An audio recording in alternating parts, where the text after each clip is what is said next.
Hello everyone. अपन पढ़ रहे थे नियोनेटल जॉन्डिस और पिछली क्लास में अपन ने पढ़ लिया था जॉन्डिस का इंट्रोडक्शन, जॉन्डिस की डेफिनेशन, कॉजेज, टाइप, असेसमेंट।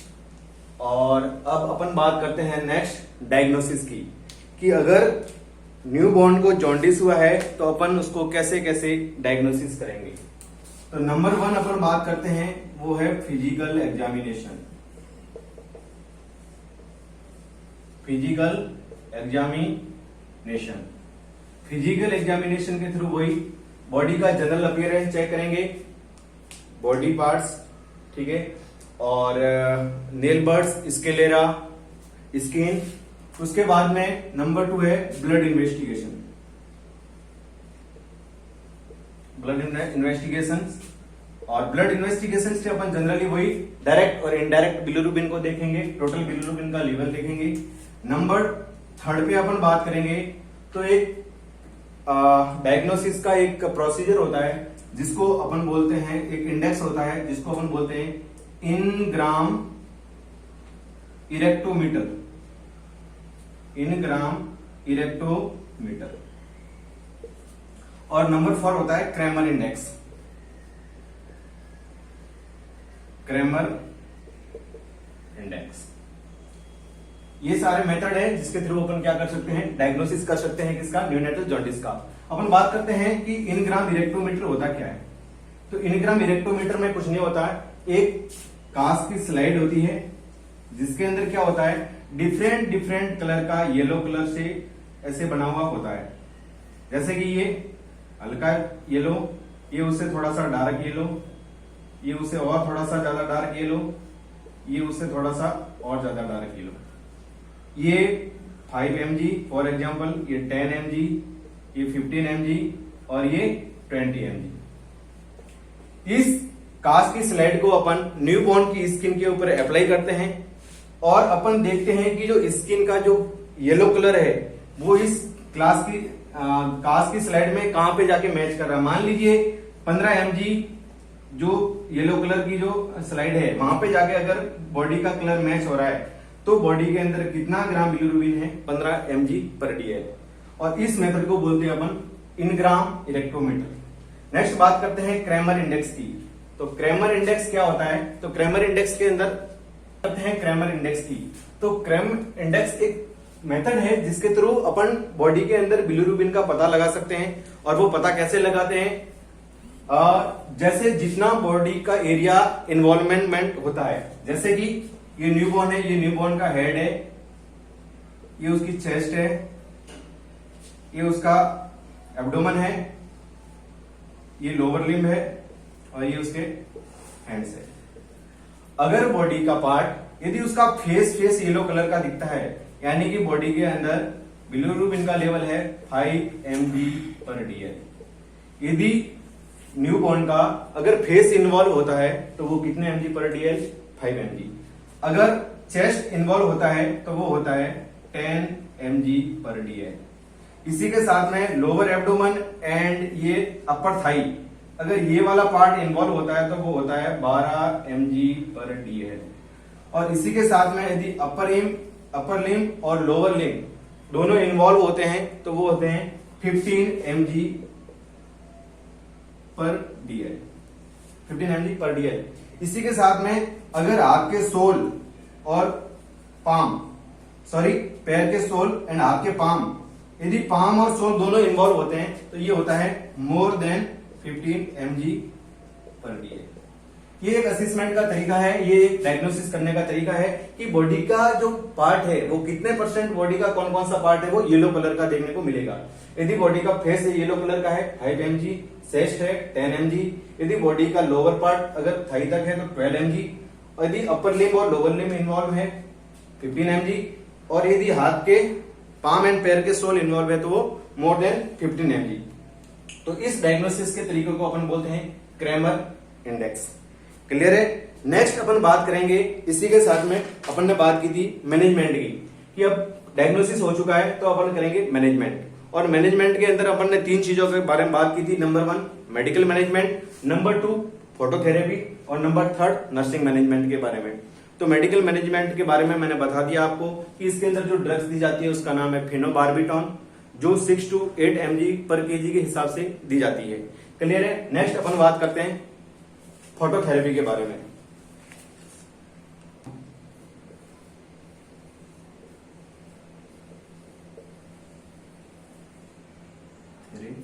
सही है, इसलिए करते हैं अपन फोटोथेरेपी की। तो फोटोथेरेपी क्या होती है? फोटोथेरेपी एक स्पेशल टाइप का ट्रीटमेंट होता है जो मोस्टली किसके अंदर यूज करने को देखने को मिलता है अपन को? जॉन्डिस के अंदर, नियोनेटल जॉन्डिस के अंदर। इसके अंदर मोस्टली एक स्पेशल टाइप की लाइट यूज की जाती है, जिसके अंदर क्या होता है, ये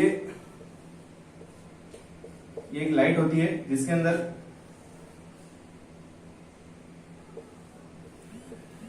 बेबी लेटा रहता है और उसके अंदर एक स्पेशल टाइप की लाइट उस बेबी के ऊपर पड़ती है, जो क्या करता है, बिलिरुबिन को डिस्ट्रॉय करता है, डिस्ट्रक्शन करता है, और वही बिलिरुबिन बॉडी से एक्सक्रीटेड आउट होता है।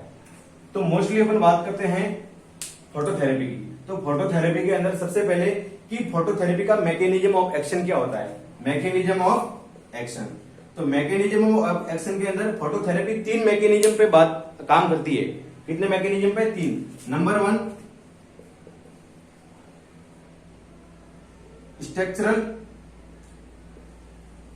Structural isomerisation.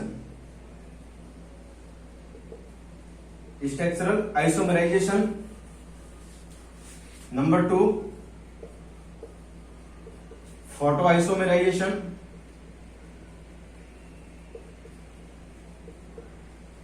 और नंबर 3 है फोटो ऑक्सीडेशन।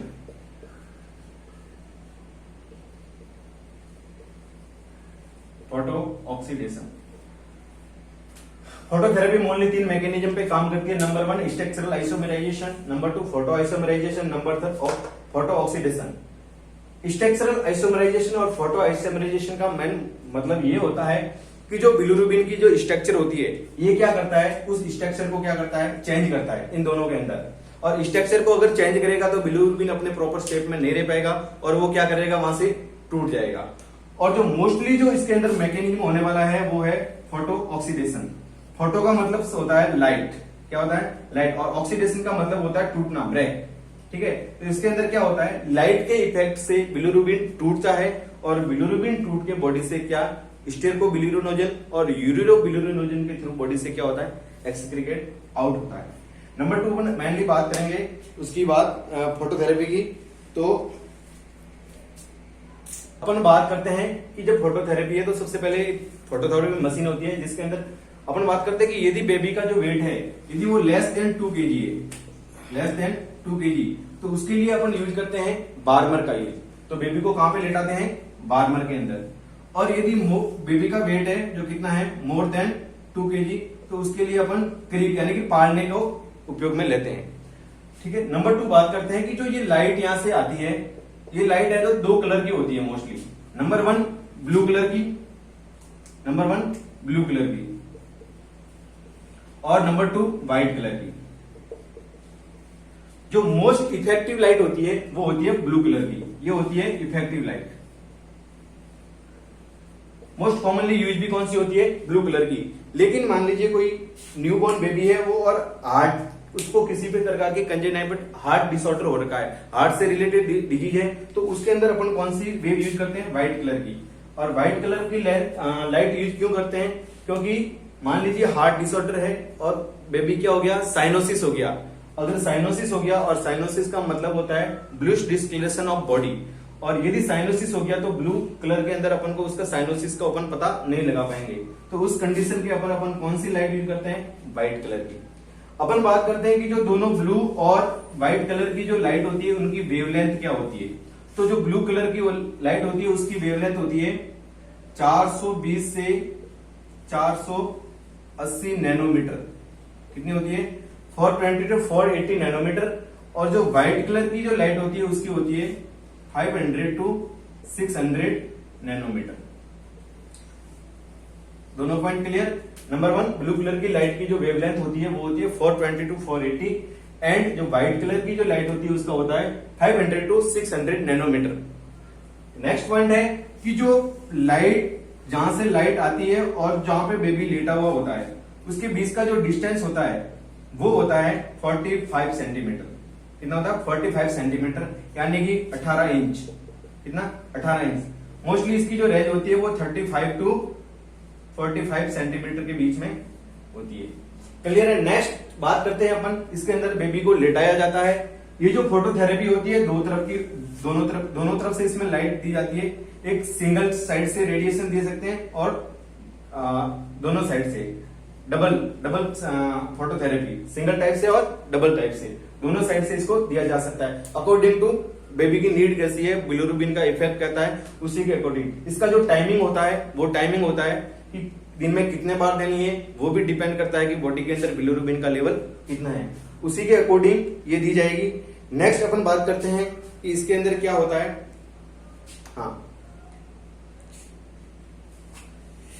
इसके अंदर नेक्स्ट अपन बात करते हैं कि जो बेबी होता है उसको एज मच एज पॉसिबल, जितना हो सके उसको क्या करना है, अपन को एक्सपोज करके रखना है। एक्सपोज मीन्स उसके बॉडी पे किसी भी टाइप का कपड़ा नहीं होना चाहिए, एक्सेप्ट आई, उसकी जो आई होती है उसको कवर करके रखना है, एंड जेनिटल ऑर्गन को। क्यों? कि अगर आंख पे लाइट पड़ेगी तो आंख की रेटिना डैमेज हो सकती है, और यदि जेनिटल पे डैमेज होगी तो जो जेनिटल ऑर्गन है वो भी डैमेज होने के चांसेस रहते हैं। बाकी का जो पार्ट होता है उस बॉडी को क्या करता रहता है, एक्सपोज करके रखना है। इसके अलावा क्या करना है, हर 2 घंटे के अंदर क्या करते रहना है, पोजीशन चेंज करते रहना है, ताकि क्या हो, बॉडी के जितना ज्यादा से ज्यादा क्या हो पाए, लाइट से एक्सपोज हो पाए। वो सेकेंडली पोजीशन चेंज करनी है। इसी के साथ में बेबी को, अगर बेबी के ऊपर लाइट जा रही है, इसका मतलब क्या हो रहा है कि बेबी डिहाइड्रेट हो सकता है, तो उसको हाइड्रेशन थेरेपी देते रहना है। क्या?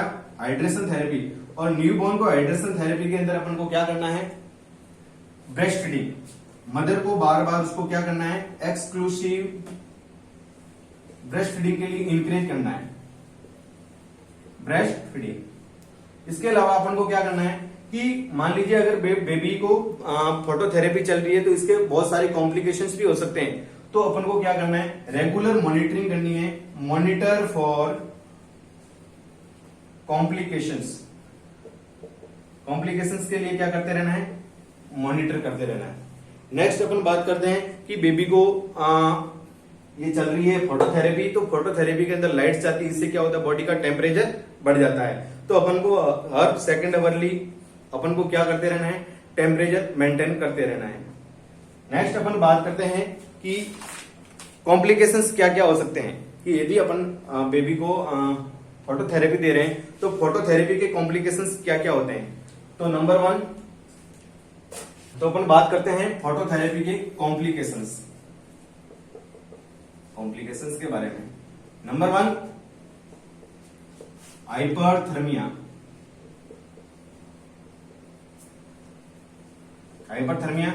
फोटोथेरेपी के कारण बॉडी का टेम्परेचर इंक्रीज हो जाएगा। और नंबर 2,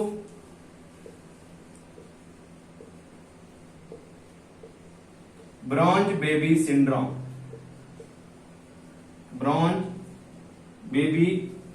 सिंड्रोम।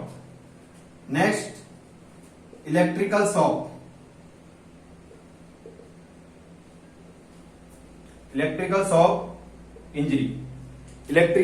Shock injury.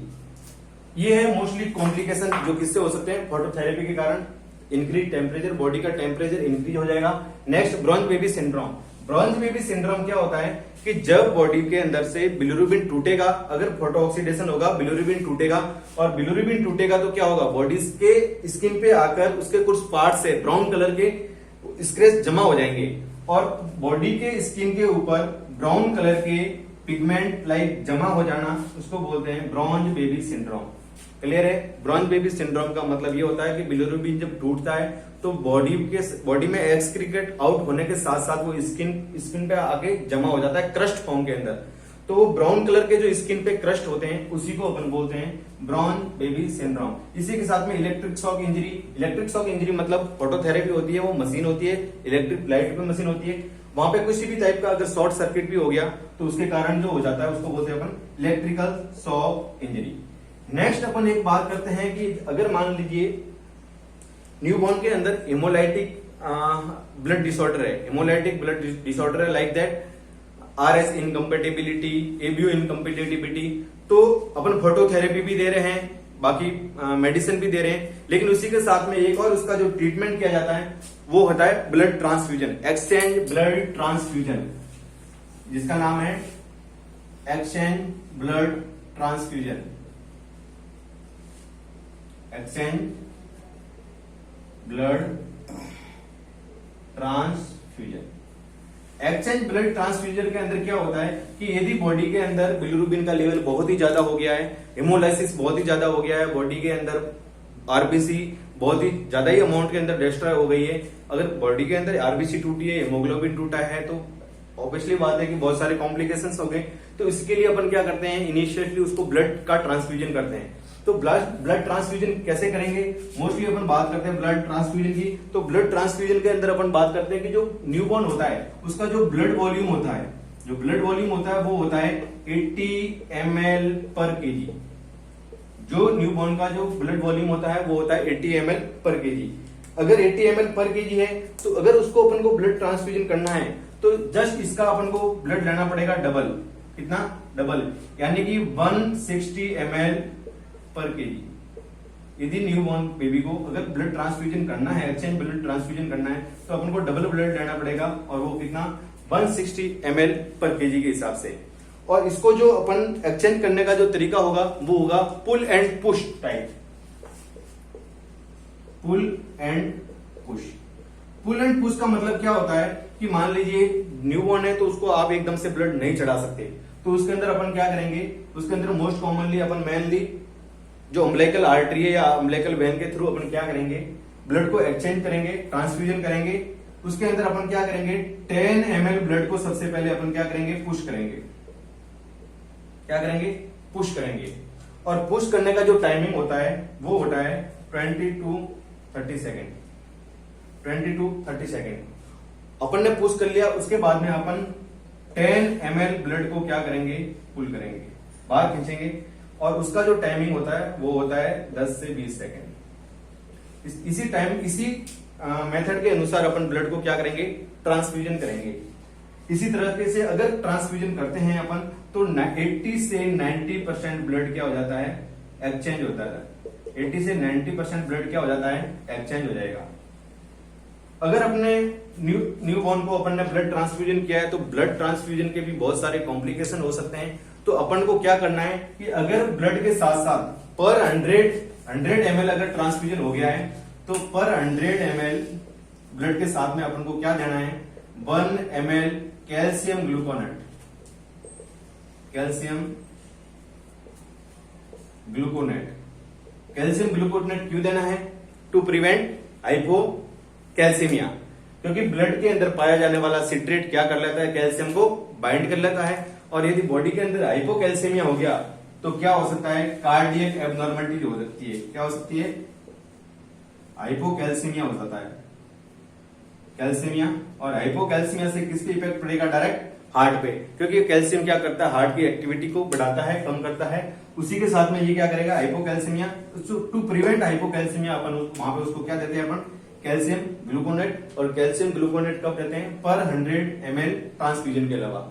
इसी के साथ में अपन देखते हैं तो अपन को देखने को मिलेगा, हाँ, इसके साथ में बहुत सारे इसके कॉम्प्लिकेशन देखने को मिलेंगे। इसी के साथ में हाइपरवोलेमिया, अगर अपन ब्लड दे रहे हैं तो इसी के साथ में बॉडी में क्या हो सकता है, हाइपोवोलेमिया हो सकता है, एयर एम्बोलिज्म हो सकता है।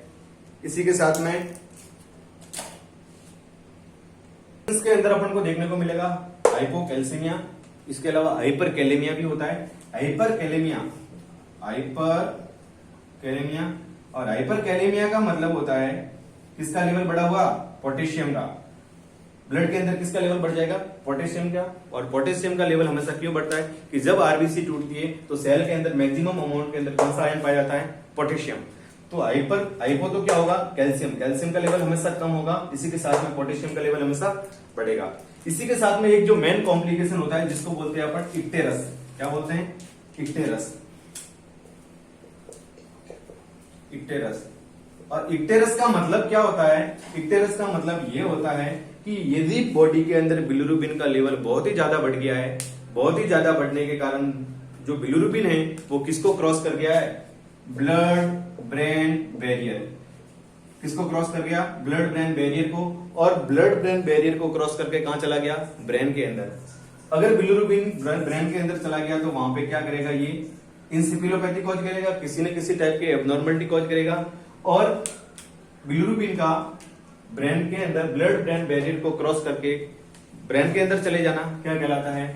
इक्टेरस। क्या कहलाता है? इक्टेरस। इसीलिए इसको अपन इक्टेरस न्यूनेट्रम भी कहते हैं। तो ये था अपना छोटा सा टॉपिक, न्यूनेटल जॉन्डिस पूरा हो गया है। यदि ओके, थैंक यू।